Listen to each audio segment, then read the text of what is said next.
Good Wednesday morning, everyone. Jim Williams, Sean Miller here. And Sean, a lot of news. Let's start with your thoughts on Argentina and Croatia yesterday. Fantastic game. Yeah, I kind of went into it weighing whether to go, Argentina or the Croatia and draw and the early penalty changed the game. I thought it wasn't a very good call, but it is what it is.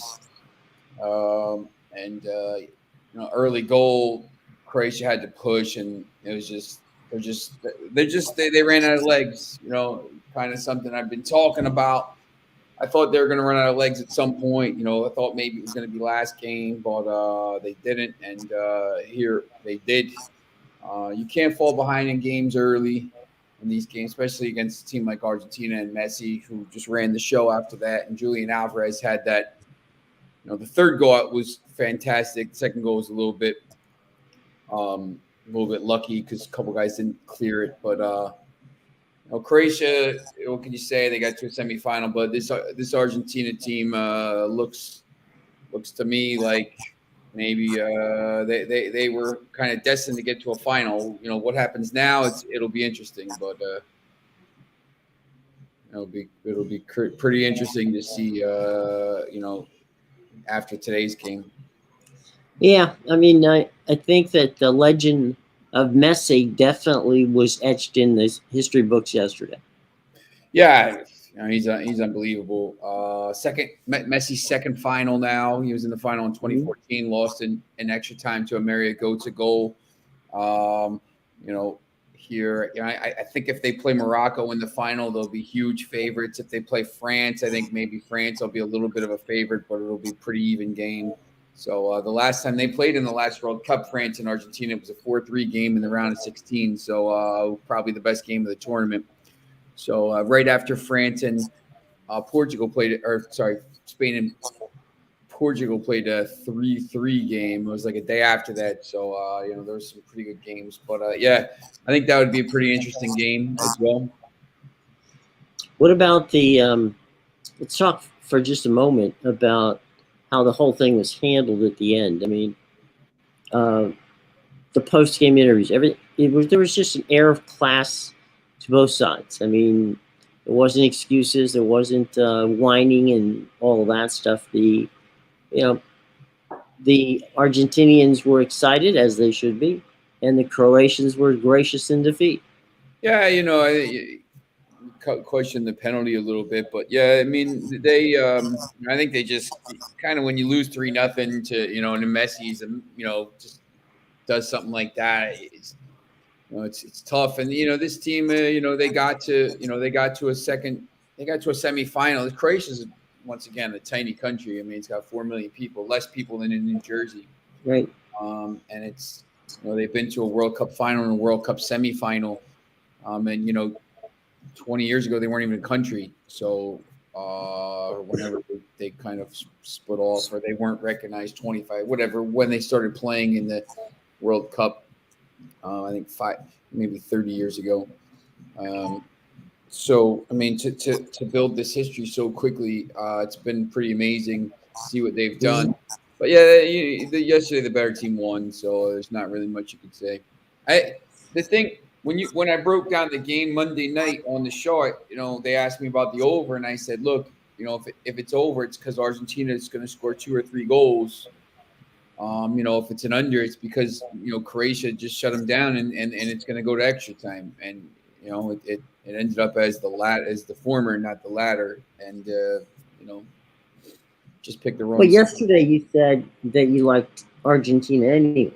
I mean, from a gaming standpoint as well as from just a plain out. Yeah, I mean, I have Argentina and France in a parlay. I actually parlayed both, and then Croatia and draw on Argentina and France. But I had more money on Argentina and France. I just thought they had a chance to win. I went with, in some of my picks, I went with Croatia in the draw just because it offered, once again, better value. But just as soon as 10 minutes into the game, you kind of know which way the game is going to go. And, it's going to be on Fox at 1 o'clock. Today's the pregame show. 2 o'clock is the kick. And you've said from day one that you like this Morocco team. And, that was before anybody ever kicked the ball. So, good on you for getting Morocco. And you've also, we both have loved France. So this should be an interesting game. Yeah, I've backed France in basically every tournament since 2016. I just think that they've been the best squad. They've the injuries that they've had before this tournament would have decimated basically, everything about taking Messi, Enzo Fernandez, one of the center backs and a couple midfielders out of Argentina's team and think about what they're doing. Well, France doesn't have the Ballon d'Or winner, and Pogba and Conte, two pivotal midfielders to the last run, and the left back. I mean, you take those guys out of the Argentina team, and they're not even getting out of the group. So France, you take basically 5 starters out of the team, and they're in the semifinal and favored to get to a final.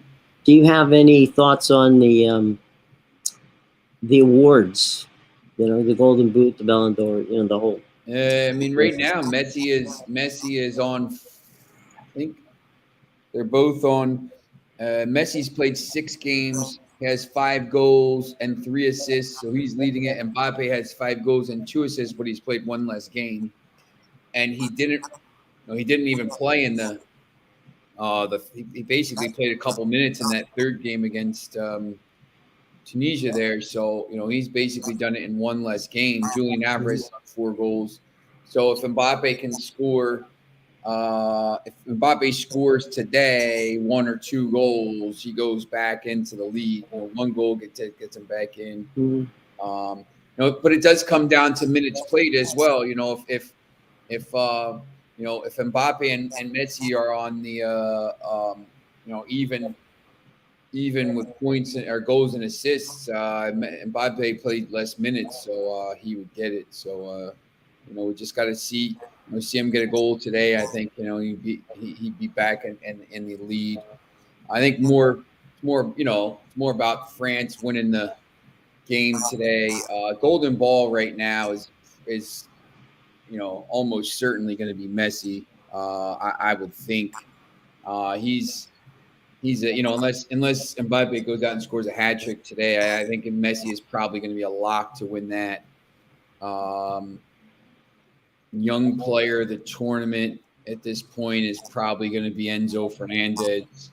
He's just been so pivotal for Argentina. So yeah, it's pretty interesting. We did have overnight a bit of not overnight. It's been the last 48 hours. An interesting thing with regard to the MLS, and let's go to the headlines on that. Fox is in, ESPN is out of the MLS biz.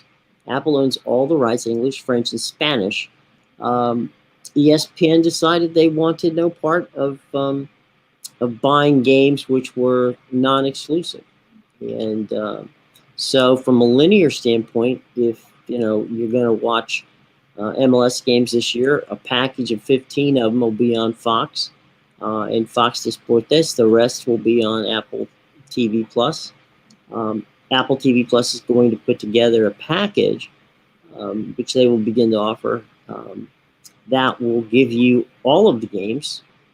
You can watch whatever you want, whenever you watch. And by the way, the key to that package, unlike others that we've seen in the past, specifically Major League Baseball, is that you will be able to watch your home team play. And, that is a big thing for a couple of reasons. One, many of the teams in the MLS do not have local television contracts.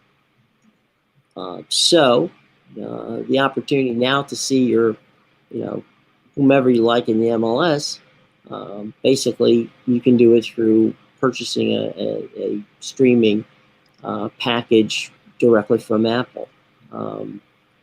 Also, interestingly, in that situation, Univision, who we know have been covering soccer for many, many years, is also out of the business, and they will carry the Leagues Cup tournaments, but they're not going to cover um, the games on on broadcast TV. So that leaves us with Fox as the only linear broadcaster in English and Spanish for the MLS. One last thing before we start chatting about this is that of all of the sports that we consume here in this country, soccer is by far the most streamed. So I can understand to an extent why ESPN didn't want to do it, because frankly, Apple TV Plus is a direct competitor to ESPN Plus. So therefore, there was no reason for them to, as they saw it, get into it if they didn't have any digital rights to it. So Fox is in. They don't have a digital partner, so that makes it easier for them. Fox is in. ESPN's out, and how you consume MLS soccer starting in February. The options are there. Yeah, I think for ESPN they don't really need it, to be honest, because they have, when you look at, let me pull this up real quick. It's not. They have the leagues. They have other leagues. I mean, ESPN has the Bundesliga, La Liga, Right. The FA Cup, the Carabao Cup, Bundesliga 2, Women's FA Cup, Carabao Cup, I think I said, EFL, Copa del Rey, Liga MX, the Super Cup. Right. They have the USL, Right. which is interesting. They have the FIFA Cup. They have the U.S. Open Cup in America as well. They have the Eredivisie. So, I mean, they don't really, to be honest, they didn't really. Fox is like, this is interesting with Fox because, growing up, or, not growing up, but like 15 years ago, Fox Soccer was the only place to watch Right. the Premier League. And Setanta had Setanta had it. And then, Setanta kind of imploded and, became Right. that Fox Soccer channel. So, Fox Soccer channel had that and everything. And then, the Fox Soccer channel is they don't even show soccer in there anymore. It's just, rugby and Australian, which is cool. I like those. But, Fox lost the Premier League to NBC. And then they lost the Champions League, and then they lost the Bundesliga to ESPN, and they have this World Cup and the coverage. To be honest, I don't even watch it on Fox. I watch it on the English channels through streaming and stuff. But they don't really have a lot of stuff. The MLS was one of the things they had, and then Apple kind of took them because they wanted to pay more. And, ESPN in these discussions, I think ESPN said, well, we don't need to co-brand like you said, we already have this stuff. And, Fox kind of needs it. They don't have anything else. They don't really have, they have baseball in the summer, but, once again, like the baseball numbers are down. So I just know, both of the in the New York Post, the MLS, they're talking about the MLS had a standoff with Fox and ESPN. They didn't really want to pay a lot because, Apple's the main thing. And, I think ESPN just said, we're out. And, Fox, I don't know how many games Fox is going to have. 15. So, I mean, think about that, there's 30 something weeks of the season plus the playoffs. This is over 40 weeks, so it's basically one every 3 weeks. And they didn't have great numbers last year. And then I know the Spanish channels as well are still trying to figure out what's going on, right? Well, like I said, Univision is clearly out. They're only going to carry the Leagues Cup. Telemundo might still be in play. Remember that, as it says right here, Apple owns the English rights, the Spanish rights, and the French rights. The French rights, obviously, because they Apple TV is is in Canada as well, so that's where the French right issue comes in. From a standpoint of the league, I mean, the league's getting $250 million over per year for the next 10 years. Yeah, so they don't care. So the league basically says, okay, well, that's where the money is. They understand. I mean, you and I've talked about this 100 times. We stream the games on ESPN Plus. We stream the games on Paramount Plus.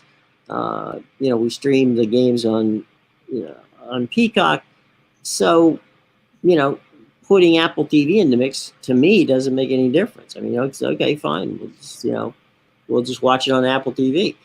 I think that the linear broadcast becomes far less important than it used to be. Yeah. Look, if I'm an MLS fan and I want to watch MLS, I don't know how much it's going to cost for the package. What, the new Apple? Yeah. The new Apple deal, I believe, is going to be like $99 a year. So it looks like, so if you're already an Apple TV subscriber, right, you get it. It's $79, right? Right. So if I'm paying $79 if I'm physically putting out $79 to watch this stream, I like, to be honest, I don't really care if it's on Fox or whatever. I'm just gonna watch the game I want to watch on Apple. Just paid it anyway, so like, it is like, if I care enough about the MLS to go out and fork out this money, which isn't a lot over the course of the season, it's $6 a month or something like that. I think sometimes people get into that, they're like, oh, I have to pay for Peacock and I have to pay for, Paramount and I have to pay for this. But yeah, it's $6 a month and it's way less than cable. So, well, there's that, but think of it this way, right? If you were to go to a Union game, right, you would pay, if you and the family, or you decided to go down and go to a Union game and take the kids and have a nice day, you're paying over $250 anyway. I always got, when I used to coach at NLSA, they always had tickets. They're like, we have free tickets. Right. Free tickets. If I would go with like me and one other person, the free tickets would cost me over $100 because I have to drive there, gas, tolls, parking. So before I even, because Chester's on the other side of the planet, basically, from where I live. Right. So, it's an hour drive. It's plus time and all that stuff. So, it's an hour drive, tolls, parking, $25. So before I even stepped foot into the stadium, it was, $40. Then beers, drinks, whatever. So, free tickets would cost me whatever. Now, if I'm going with 4 people, right, like you said, and the tickets aren't free, like even if I don't, if I get them for $10, I mean, it's like you said, 200. Like, it's the same with Eagles games for me. We get free Eagles preseason tickets all the time. Hey, yeah, we got preseason game. Okay. Well, $35 to park, plus the bring any food you're bringing to the tailgating. Right. And anything inside the stadium. So, free, 2 free tickets or 2 $10 tickets ends up costing you like $120. I don't even like the Eagles. So to me, I mean, it's cool. Like, I have Eagles Giants tickets for January 9th. Maybe I'll go, but maybe I'll just say, here, go, give them to somebody else or sell them on the market or whatever. And watch the game on TV. So if I'm paying, for me, $79 isn't that much, and I get to watch every game. Yeah. And the other part of it is that from the standpoint of convenience and the ability to watch all the games, I mean, that's why I've always purchased, the MLB baseball package. because maybe maybe tonight Clayton Kershaw's pitching in Los Angeles, and I want to see Clayton Kershaw pitch in Los Angeles. It gives me that option to do it. Now, what the MLS thing did with Apple, and I greatly appreciate this, is they let you watch your home team game, and I think that's a bit of a game changer there. So if you're a fan of the Union or DC United or any of the New York teams or anywhere in the country, you can, rather than and the Holy Grail used to be, because right now all of the Valley Sports is trying to figure out and maybe marketing their own, so you can have local broadcast, local regional sports network. But if I used to want to watch a game on a DC United game, I would have to have a specific channel in my cable package, where I couldn't see that. Yep. Right now, it's basically there's almost 500 games next year because there's 29 teams. They play 3-4 games. So it's like 16 cents a game if you get the package. If it's basically 79. Your team plays 34, so it's $2 a game. To watch every single game and know that you can tune in and watch it. So it's. Let me ask you a quick question. A little sidebar, because this is something that I'm a little confused by, and that is most of the teams in the MLS do not have radio contracts. Yeah, it's weird. Do they have one in Philly? I'm not sure. I feel like their games are on somewhere. In DC, the games are on, but they're in Spanish. There's no English language broadcast radio-wise of local DC United games. Fox Sports Radio, The Gambler, is the radio broadcast partner. 102.5, 104.5 HD2, iHeart app, and 1480 AM. So that's through this year. Sure, I mean that was through 2022. So they had it through 2022. So I don't know if they have a new. So the bid's up again for whatever. But it's weird though. Like if I'm in my car and sometimes I'll have the World Cup channel on, or I'll listen to Premier League games on Sirius because I have Sirius. Right. But it's it's just like. When you're driving around England and stuff, and in the cabs or the Ubers, they have it on, and it's just like weird because you can't see it. Like it's such a visual sport, right? So can't see them moving the ball around and stuff. But well, Fox offered the league $7 million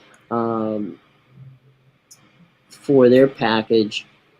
This was that was the initial offer. And then when when Apple came in and took it, that changed the dynamic. And Apple has worked with other linear broadcasters. I don't think, as I said before, that it's going to keep people from watching MLS. If you want to watch MLS, you'll go ahead and do the Apple aspect. Yeah. Look, this is. If you're that much of a fan, you're going to buy the thing. When the Premier League went to Peacock, and look, you can still find games. I mean, I bought Peacock because I want to watch the Manchester United games, and Manchester United most of the time aren't on Peacock because they're the biggest team in the world. Most of the time they're on Fox, but they've figured out now, NBC. Sorry, they're on NBC or USA. Now they figured out, and because they're in the Europa League, they're playing on Sundays, which those games are all televised. And they figured out though, if they put those teams on there, people will buy it, the package. Oh. So every once in a while they'll put them on there, but most. Well, one of the big things that NBC did to help Peacock was they took the Sunday Night Football game, and Yeah. put it on there and said, okay, you can watch it on NBC, or if you have, if you have a subscription to Peacock, you can watch it on Peacock. So that helps Peacock out tremendously. So we'll see how this plays out. I agree with you in that if I'm a fan, uh, I don't mind making that leap to $79 or $99 because at the end of the day, I'm getting what I want. Yes, I don't have to exactly. worry about where it is and what the whole deal is. Plus, at that point, I know they're hiring people to be part of the experience, and they'll have their own broadcasters and all that stuff, and they're doing it in concert with the league. So I think it's a smart move. Now, speaking of moves, this one has to do with your team, my friend. Yeah. What are your thoughts about Amazon possibly buying Man U? Oh, look, it'd be awesome. I mean, they would, obviously make it the centerpiece of their thing, and there'd be all kinds of content around it. I already watch, I already have MUTV, but obviously they would be whatever. It's I don't know if there's going to be a conflict because they have the streaming rights. So Well, that's where other other teams are now bringing up, as you might might guess, uh, a number of teams in the league are not excuse me, are not too keen on seeing Amazon stroll in and buy Man U. So there is pushback from the league on this one. yeah, it happened before when Rupert Murdoch wanted to buy it, and they kind of blocked that. B Sky B back in the day, and that led to the Glazers eventually buying it and ruining the team. At this point, according to all the Manchester United fans there. Um, but yeah, it's interesting. I mean, there's at the price they want. There's only a limited market for them. Obviously, they're trying to sell the team for £6 or £7 billion. So, who's at $10 billion? Like Apple, Amazon, the Indian guy that's the Right. richest guy in the world, and Elon Musk. I mean, you're not talking about a huge market here. It's not going to be some guy strolling up with an empty in his wallet here. You know, Bezos could buy it. I Mhm. guess because Bezos is technically not the. I think he stepped down right from Yeah, Amazon. I mean, Jeff Bezos could buy it, so it would be separate from that. It would be separate from Amazon buying it. So right. Bezos He, could do it, and yeah, he's they're basically now in the he and Jay Z are in conversation about the purchase of the Washington Commanders. So we'll see. The Forbes came out with the top NBA teams as far as franchise value, and you care to guess who's number one on that list? Um, is it which teams is it? It's the you mean which league or which team? Yeah, it's It's the the NBA. NBA. Probably the Lakers. Actually, it's the Golden State Warriors. Wow. Oh, And I'll tell you why. Um, First of all, they are very successful. That's it. mhm. That doesn't hurt. The other thing is that when they moved from Oakland over to San Francisco, they moved into that beautiful Chase Center, and that Chase Center is gorgeous. And so, you know, ticket prices, all of that. They are sliding in number one. Number two in the NBA shouldn't surprise anybody. That would be the I Knicks. would say the Knicks. Yeah. So Bargain. definitely, It's interesting. I mean, when you look at the values, I think now it's San Francisco probably most expensive place in the world to live at this point. Maybe Golden State, New York probably second most, Los Angeles third most. Chicago probably up there. Clippers, the Nets. The teams. It's the NBA is the reason though the NBA people like it. I guess is because it doesn't always have to be. The Knicks aren't very good. They haven't been good for a Right. while. The Bulls, they're okay. They haven't been good for a while. The Clippers don't win anything. The Lakers, every once in a while, they'll pop up now, but, haven't really done much other than that tainted COVID season, Mm-hmm. without, Kobe Bryant in the franchise. They've won one title in however many years. Right. So, it's kind of the opposite of soccer in the world. Everybody. I wrote a story yesterday. I mean, I think I talked about it. Manchester City is favored in all 4 tournaments they're in right now. They're favored to win all 4 tournaments that they're in. Will they win all 4? Probably not, because they're always favored to win and they don't. They're not even leading the Premier League right now. And they're still heavily favored. But PSG is before the season. A couple years ago when PSG didn't win and Lille won it, it was one of the biggest, kind of the biggest upsets. When Monaco won it in 2016, 2017. At the time it looked like a huge upset. Little did we know a 16 and 17-year-old Kylian Mbappe leading them to the title and the Champions League semifinals that year, beating Manchester City. Didn't realize how good this guy was going to be. It's Bayern Munich wins the Bundesliga every year. Ajax and PS. In soccer, it's the rich teams and stuff. That's why I think some people hate that Super League idea, and some people don't actually hate it because if you took all these teams out of, say you took, Real Madrid, Barcelona, Manchester United, PSG out of all their leagues and just put them in another league, Super League, European Super League, all of a sudden the regular leagues are open for everybody else. And maybe, it goes back to the way it was. So, I think on some levels, that's not the worst idea in the world. People are real nationalistic though. So people won't England can't, Liverpool, Liverpool don't care because they're the Scottish Republic. They don't really consider them part of England, but I want to win the Premier League title. No, I mean, for everybody always asks me if I'd rather win the Premier League or the Champions League. For me, it's the Champions League. It's not even close. Right.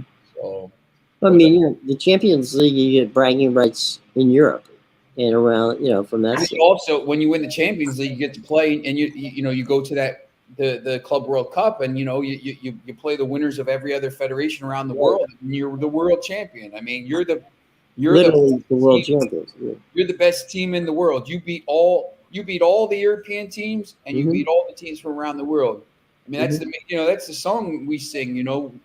Manchester world champions twice, once more than England. Manchester United, they've won the Club World Cup in 2000, and there's a whole story about that. But I mean, the other part of the equation is financial, right? If you win the Champions League, you win a pot of gold. Oh, it's ridiculous. If Manchester United gets back in the Champions League and wins it, because they're their TV money, these English teams get like 100 million. You get 150 million for being in the Premier League anyway, for the TV rates. But if you win the 100 million, I mean that's a lot of plus. It's not just that. If you're winning the champ, advertisers are throwing money at you. That's the whole thing about this. With this new owner that comes into Manchester United. Look, I know Liverpool's for sale, and they're I hate them, but they're a big club. Manchester City's not a big club. They were nothing club until they were bought by a state. I mean, PSG, same thing. But now they are. But in regards to fans, City's way down the list, and PSG probably even as well. I mean, PSG has hardcore fans, but Lyon and Marseille and some of these other clubs. But if Manchester United is good, like when they've been bad for the last 10 years, people are throwing money at them like crazy. Imagine if they're good and winning trophies. It's gonna you could make crazy money.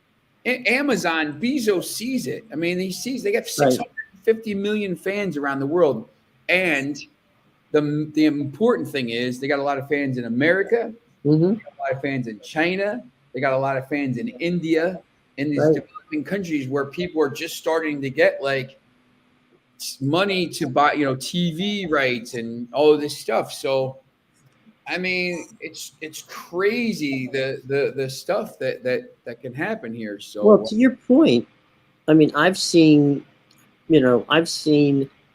Manchester United jerseys all over the country. Yeah, everywhere. I actually have one. So I have one or two, or yeah, I figured you might. I figured you might. Yeah. But the other thing too, and we're talking now about people in this country. When I keep getting this slam at me from people saying, "Well, we don't really like soccer in this country," and I go, "That you're nuts. What do you get?" I said, we don't like bad soccer. Okay, I'll give you that, but we definitely like soccer. I had a PSG hat. Nice. And I wore the PSG hat, and I was stunned how many people knew what the hell it was. These kids, I'll give you an example. So my nephew, Ethan, who lives with my parents, they have PlayStation. My mom's a huge gamer, so she has every system ever known to man. Right. So, going back to the old school stuff too. Has them all over. I mean, it's crazy. They have more gaming systems and all over the house than I know to do it. But he'll watch. He was over on the weekend watching the games. He's like, "Oh yeah, that's Aaron Bad. He plays for Fiorentina." I'm like, "How the hell do you know that?" Like, they play FIFA on these games. Right. They know every player. Mbappe, they know every single player. These kids that are growing up know more about FIFA and Madden, obviously, two biggest games. Game, but FIFA is massive. The kids growing up now, I'm 100% convinced they know more soccer players around the world than new baseball players. Yeah. Or whatever. And when you tell, my guy Daryl, fine, we did the How to Bet show. He would never want to talk about soccer. He's like, soccer. He's a big baseball guy. He plays baseball now.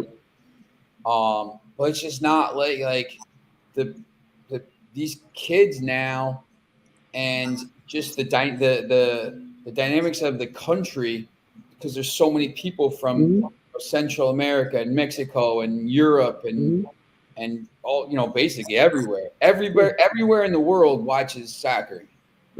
And now they're here and they're watching soccer, and it's just the numbers are the people playing youth soccer and everything. So people know the game, and it's really a lot of the kind of the people who have just like hardcore baseball or hardcore football or hardcore.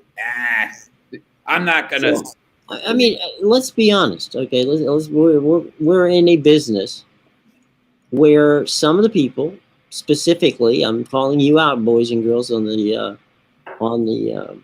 sports talk radio side, are lazy.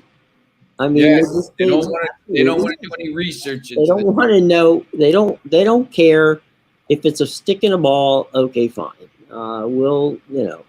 Because they don't want to do the research and take the time to know, and it's a fact of laziness on their part. There's going to be a big revolution in this country when these people, the people that have been on sports radio for years, are done, and the new blood comes in, and they start talking about this. First of all, the World Cup in 2026. After that, it's going to be just soccer. So there's going to just be this huge revolution because that's what people watch. They Well, get up in the morning on Saturdays and watch these games. The when numbers. was the World Cup in Germany? Do you remember? Yeah, 2006. Okay. In 2006, SiriusXM reached out to me and said, "Look, we're going to do a soccer channel. Would you come on during World Cup and work with us on World Cup?" And I said, "Yeah, sure, of course." And they SiriusXM sent their own broadcasters to the games in Germany. And so they really put in the money they were the only place you could listen to the games if you want to listen to them on radio in the United States. And the numbers they got in 2006 off of that, of people who subscribed to SiriusXM, made them aware that, you know what, let's just do a full-time, full-blown soccer channel. And they launched it in 2006. Yep. And I played a small part in it, but I'm happy to say that there are places for you to listen, free. You just have to be SiriusXM. There are places I can point you. You'll get a lot of soccer news, but there, it hasn't just mainstreamed into the local aspect, because, as I said before, people tend to be pretty lazy about that. Yeah. Now, if it's in New York or Philly or DC or places where you've got a huge international audience, well, then they may touch on it from time to time, or at the very least have a show once a week or something like that. But it's just one of those things where you sit there and go, I'm looking at TV ratings, and the TV ratings that three of the sports you're talking about, baseball, NHL hockey, and I forget the other one, but anyway, it doesn't matter, are dwarfed by the numbers of soccer, and you haven't said a word about it. Yep. So if you don't want that audience, Sean and I will happily take your audience and bring them here. I'll talk about it for 24 hours a day if people want to listen. And writing about it for the other 24. So, that's right. There you go. All right. Well, let's go here real quick, and your thoughts on today's matchup between France, the odds-on favorite, and I got to tell you, I'm guessing that the crowd is going to be in the tank for Morocco. Yeah, it'll be heavily Morocco. There's been a pretty good French presence there. But yeah, I don't know. I think it's kind of plays out the same as yesterday's game. If France gets an early goal, Morocco lose 3-0, 2-0, 3-0. The longer the game goes without a goal, it'll be tough. But Morocco's banged up. I just think that the pace of France will get some goals here. I think, to your point, I think there's a gear in the France arsenal that hasn't been hit yet, right? Yes. You sit there and go, okay, they played this thing at 3/4 speed. They haven't played it at 100%. If they can play 100% for even the first 45 minutes, I don't think there's anybody, specifically Morocco, is going to be able to hang with it. Yeah, that's right. That's kind of how I look at it. They could put it away before the first 45's over. Yeah, look, Morocco's banged up. It's the same as I think it could play out exactly the same as yesterday. That game was over at halftime. France. If Mbappe scores a goal, Giroud scores a goal, whatever, dodgy penalty, whatever it is. If they're up 1 or 2-0, I think if they're up 2-0 at halftime, the game's over. Morocco's not. First of all, Morocco doesn't score goals. They don't allow goals. They haven't allowed goals so far, but neither had Croatia. Sure. And they don't score a lot of goals like Croatia. So if France takes the lead and Morocco has to actually start to play a little bit, start to attack and whatever, I think they're in trouble.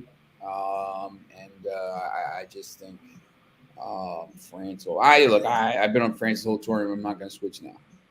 Well, I think we do both want, though, to acknowledge the fact that, Morocco should get a great deal of credit for making it this far. Oh, of course. Yep. All right. Yeah. Aaron Bat's got to be. There's no embarrassment losing to France. No, I think the keeper's got to be, up there for keeper of the tournament. I would say him or the Croatian keeper. Aaron Bat's going to be in the team of the tournament. This Croatia-Morocco third place game, I think will be pretty interesting. And I think that's a big deal for Morocco. If Morocco gets medals coming out of this tournament, they'll be heroes, the first African team to ever medal. Can they win the game today? I don't know. I mean, I could see the same thing. I could see it being, 0-0 and, scraping. I should say it could happen. I don't see it, but there's a path for it to happen. But I'm simply saying that we should, and you've been on them from day one. Yeah, give credit for this little team that suddenly is in the semifinals playing France, and nobody picked them to be there. So nobody. If there is a Cinderella story, it's going to be them. And look at what they've done for African soccer, as well as, to be honest and fair, the Arab world. I mean, there's going to be a lot of people from Qatar who are in the stands who are there because they want to see Morocco play. Yeah, that's right. Yep. So there's plenty to like about that. Yep. Yeah, no, it's good. It's good to see them there, and but Cinderella's probably gonna. Yeah, the slipper's going. Yeah. Today. So, all right. Any final thoughts? Any for today, or on any of the topics that we talked about? Oh, let's just get. If France wins and Bezos buys United, I think it'll be a good day. It'd be a good week for you if that happened. Yeah, I'd go back. I'd go to sleep for the rest of the week at that point. There you go. All right. Well, it's been fun, and go ahead and tell people where they can read some of the stuff that you've got popped up there. You just said you pushed some stuff out. Yeah, I got, there's some stuff on NJ.com, NJ.com/Mercer, and it'll be on a bunch of ESPN sites around the country coming up soon. Different sites, a lot of stuff on NJ, and in New Jersey, I think it's 101.5 and Shore Sports and 97.3, but just in various ESPN sites around the country. Will be when they go live. I'll get them out. And you'll let us know about the NBC thing when it goes live.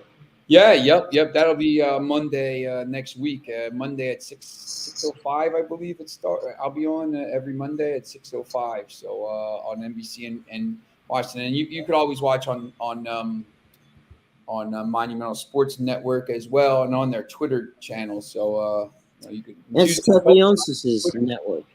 What's that? Ted Leonsis' network. Yeah, he the show was run out of the arena there, and I think they bought NBC and yeah, he bought originally, in the proverbial, just so you all know, Ted owns the Capitals, the Wizards, the building in DC, and is the leader in the clubhouse anyway, to buy the Washington Nationals. He owned when NBC Sports came to them, because they're basically the NBC Sports Network in Washington was basically the home of the Capitals and the Wizards, and Ted decided that he would make a deal with them where they bought equity into his network, which is Monumental Sports, which you can download anywhere. Highly recommend. Good people down there. Outstanding folks. Ted's a good man. Anyway, Monumental Sports, NBC invested bought 35% of Monumental Sports, and then Ted turned around, because the option was there to buy the NBC outlet, and so he bought NBC Sports and rolled it into Monumental Sports. So it was a move there. They have, as Sean was saying, in the building, what used to be the Green Turtle, which was a restaurant, is now their sports book, and Yeah. I think it's Caesars. It is Caesars. Yeah, it's my guy Chris Chion and from New Jersey and Meg McDonald. They do the show right there. You can see the sports book, right below in that bar right there. So it's pretty cool. I'd love to try to get down there to do a live show one day. So that would be pretty cool. I'm surprised that they don't have it on Philly. Yeah, it would be cool. So I'd like to do my own thing in Philly. Well, stranger things have happened. That's right. We should take the network to Philly. Yes. So there you go. All right, boys and girls. We will see you tomorrow, and we'll be able to tell you what happened this afternoon in France and Morocco. And we're looking for your questions and your comments. Okay. We will see you tomorrow for Sean. I almost said Sean King for Sean Miller and Jim Williams. Have a great day, everybody. Hope everything works out and hopes your team wins.